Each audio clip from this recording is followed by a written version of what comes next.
신명기 17장 14절에서 20절입니다. 저와 번갈아 교독하고 마지막 절 함께 읽겠습니다. 제가 먼저 읽겠습니다. 내가 내 하나님 여호와께서 내게 주시는 땅에 이르러 그 땅을 차지하고 거주할 때에 만일 우리도 우리 주위의 모든 민족들과 같이 우리 위에 왕을 세워야겠다는 생각이 나거든.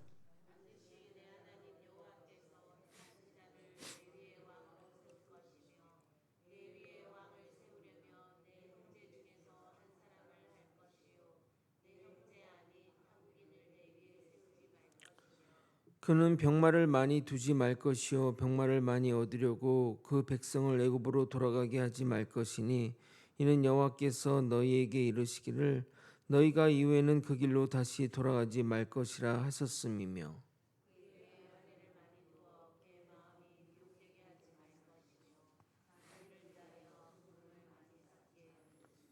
그가 왕에 오르거든 이 율법서의 등사본을 레위 사람 제사장 앞에서 책에 기록하여 평생에 자기 옆에 두고 읽어 그의 하나님 여호와 경외하기를 배우며 이 율법의 모든 말과 이 규례를 지켜 행할 것이라. 함께 읽겠습니다.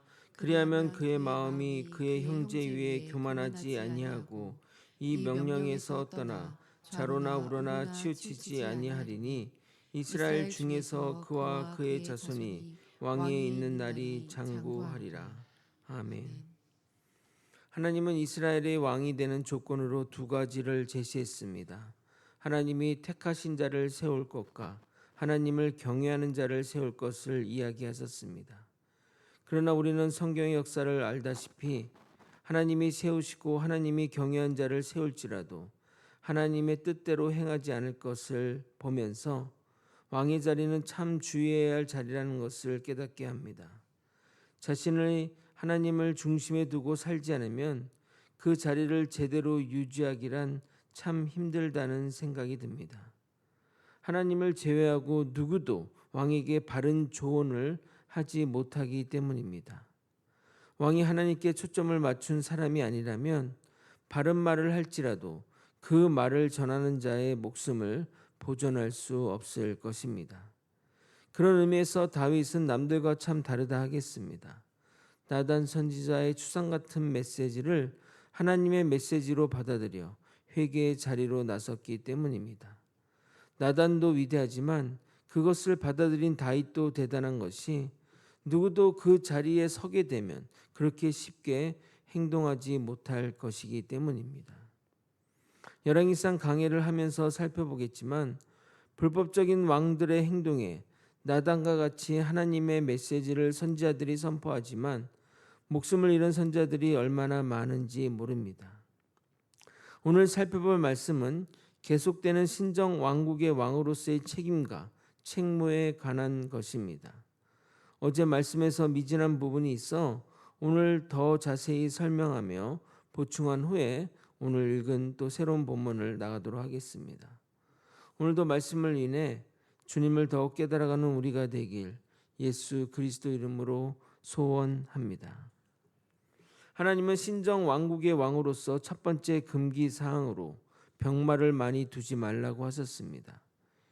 이 금지 명령의 의미는 군사력을 키우면 키울수록 하나님을 의지하기보다는 스스로 서려는 경향이 많기에 하나님 의존적 백성을 만들기 위해 명령하신 것입니다.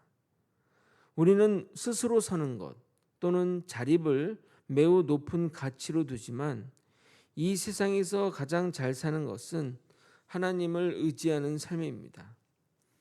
그렇지만 이것은 완전히 의존하며 독립적인 삶을 영위하지 말라는 말이 아닙니다. 하나님은 우리에게 자유의지를 주셨고 그 안에서 자발적이고 자립적인 일들을 스스로 감당해야 합니다. 오히려 일상의 삶 가운데 하나님의 뜻을 찾고 이루며 나아가는 삶이기에 그냥 자기 마음대로 사는 인생보다 더 힘들고 피곤할 수 있습니다. 그러나 그것이 가치 있고 의미 있는 유일한 삶이기에 우리는 그 삶의 방향으로 나아가야 하는 겁니다. 그래서 그리스도 의존적 삶을 다시 정의하자면 일상의 삶에서 자유롭게 삶을 영위해 가면서 그 가운데 하나님의 뜻을 찾으며 나아가는 삶이라 하겠습니다. 하나님의 뜻을 찾으면 더 찾을수록 더 의존적 삶이라 말할 수 있는 것입니다. 그러나 이스라엘 왕들은 전혀 그렇게 살지 않았습니다. 아니 오히려 하나님을 비웃듯이 말씀과는 전혀 상관없는 삶을 살았습니다. 즉 그들은 하나님의 뜻을 거역하며 살았다는 겁니다. 그것이 하나님과 독립적인 삶을 사는 것이고 자립적인 자기 스스로의 삶을 살아가는 것입니다. 대표적으로 솔로몬의 행적을 보겠습니다. 열왕기상 10장 26절에서 29절입니다. 솔로몬이 병거와 마병을 모으매 병거와 1,400대요 마병이 12,000명이라 병거성에도 두고 예루살렘 왕에게도 두었으며 왕이 예루살렘에서 은을 돌같이 흔하게 하고 백향목을 평지에 뽕나무같이 많게 하였더라. 솔로몬의 말들은 애굽에서 들여왔으니 왕의 상인들이 값주고 산 것이며 애굽에서 들여온 병거는 한 대에 은 600세겔이요 말은 한 필에 150세겔이라. 이와 같이 햇사람의 모든 왕과 아람 왕들에게 그것들을 되팔기도 하였더라. 분명히 하나님은 백성들이 병마를 얻으려고 애굽에 가지 말라고 했는데 애굽에서 들어온 것뿐만 아니라 그것을 가지고 중개 무역까지 했으니 정말 대단한 솔로몬이라 하겠습니다. 근데 정말 아이러니한 것은 무엇인지 아십니까? 자기가 판 그 무기로 이스라엘이 고통당한다는 것입니다. 마치 미국이 중동에 미국 무기를 팔았는데 그 무기로 미국 군인들이 죽게 되는 것과 마찬가지라 하겠습니다. 상상이나 했겠습니까? 자신의 나라 자신이 판 그 무기가 그것으로 인해 자신들이 죽게 될 것을 말입니다. 하나님의 말씀을 어긴 대가를 톡톡히 치르는 것입니다. 아내를 많이 두지 말라는 명령은 듣기에 따라 여성 편향적 또는 여성 혐오적 명령으로 오해될 수 있습니다. 그러나 하나님이 말씀하시는 율법은 당시 상황 가운데 주어진 명령이니 그런 의도로 말씀하신 것은 아닙니다. 만약 당시 여왕이 보편적이었다면 남편을 많이 두지 말라고 말씀하셨을 것입니다. 남자 여자 구분의 문제가 아니라 성적 쾌락을 추구하는 삶은 하나님의 뜻을 이루며 살기 어렵다는 것을 말씀하시는 겁니다. 그리고 당신은 그 사람과 종교를 따로 분리해서 생각할 수 없는 세상이었기에 이방신을 섬기는 여성과 결혼한다는 것은 그 이방신이 같이 온다고 봐야 합니다. 솔로몬의 경우가 이방 여인과 결혼을 통해 잘못된 신앙이 들어온 대표적 예라 하겠습니다. 열왕기상 11장 1절에서 3절입니다. 솔로몬 왕이 바로의 딸 외에 이방의 많은 여인을 사랑하였으니 곧 모압과 암몬과 에돔과 시돈과 헷 여인이라. 여호와께서 일찍이 이 여러 백성에 대하여 이스라엘 자손에게 말씀하시기를 너희는 그들과 서로 통혼하지 말며 그들도 너희와 서로 통혼하게 하지 말라.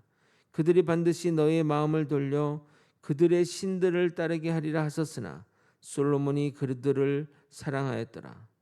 왕은 후궁이 700명이요 첩이 300명이라. 그의 여인들이 왕의 마음을 돌아서게 하였더라. 솔로몬의 아내가 도합 1000명이었으니 그 나라의 상황이 어떻게 될 것은 불을 보듯 뻔한 것입니다. 결국 솔로몬의 말년은 이스라엘을 온 우상의 나라로 만들어 버렸습니다. 마지막으로 은금을 쌓지 말라는 명령은 백성들의 고통을 가중시키지 말라는 겁니다. 지금처럼 왕이 무슨 주식 투자를 하겠습니까? 비트코인을 사서 돈을 벌겠습니까? 은금을 쌓는 것은 결국 세 가지뿐입니다. 백성들의 고열을 짜내거나 전쟁을 통해 다른 민족의 은금을 빼앗아 오거나 신앙을 저버리고 그들 민족과 무역하거나 말입니다. 모두 다 백성들의 고통은 가중될 것입니다. 솔로몬은 강력한 군사력으로 상대방을 제압하고 또는 신앙을 저버리고 협상을 통해 은금을 많이 쌓았습니다. 얼마나 은금을 많이 쌓았으면 이 한마디로 더 이상의 설명이 필요 없습니다. 열왕기 10장 21절 솔로몬 왕이 마시는 그릇은 다 금이요 레바논 나무궁의 그릇도 다 정금이라. 은 기물이 없으니 솔로몬 시대는 은을 귀히 여기지 아니함은. 은 기물이 없는 이유가 은을 귀하게 여기지 않았다고 하니 얼마나 사치가 많았다는 말입니까? 과거 IMF 때 유일하게 조선 경기가 좋아 그것을 거제는 지나가는 개도 10,000원 물고 다녔다라고 표현했는데 그것과 같은 상황이라 하겠습니다. 하나님은 이스라엘 왕들이 이 말씀에 순종하게 하기 위하여 이런 조치까지 취합니다. 18절 19절을 여러분이 한번 읽어보도록 하겠습니다. 시작. 그가 왕위에 오르거든 이 율법서의 동사본을 레위 사람 제사장 앞에서 책에 기록하여 평생에 자기 옆에 두고 읽어 그의 하나님 여호와 경외하기를 배우며 이 율법의 모든 말과 이 규례를 지켜 행할 것이라.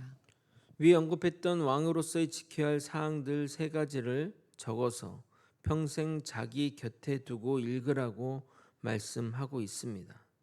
만약 왕들이 이렇게 하나님의 말씀대로 지켰다면 이스라엘은 달라졌을 것입니다.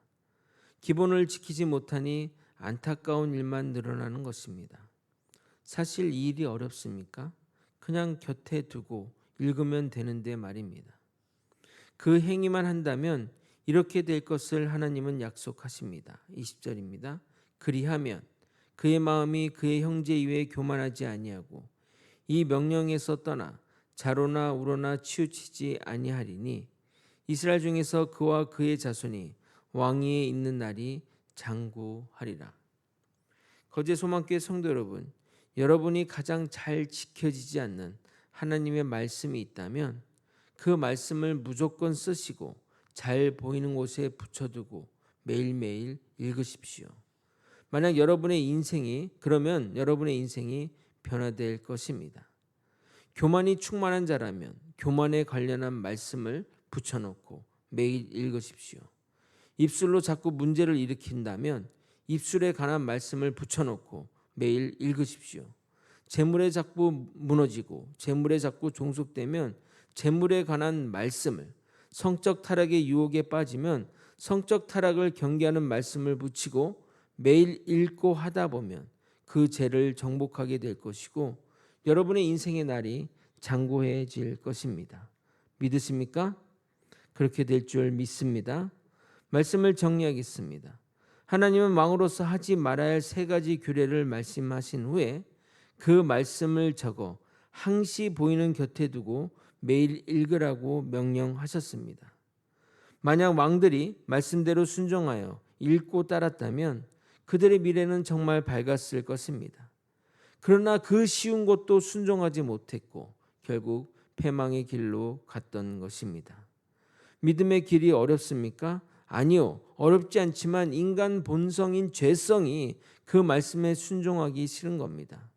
여러분이 연약한 부분이 있다면, 여러분이 자꾸 무너지는 영역이 있다면, 여러분이 자꾸 죄에 걸리는 부분이 있다면 이 말씀처럼 곁에 두고 매일 읽으면서 순종의 길로 나아갔으면 좋겠습니다. 주의 말씀을 사랑하여 순종의 길로 나아가는 저와 여러분이 되시길 예수 그리스도 이름으로 축원드립니다.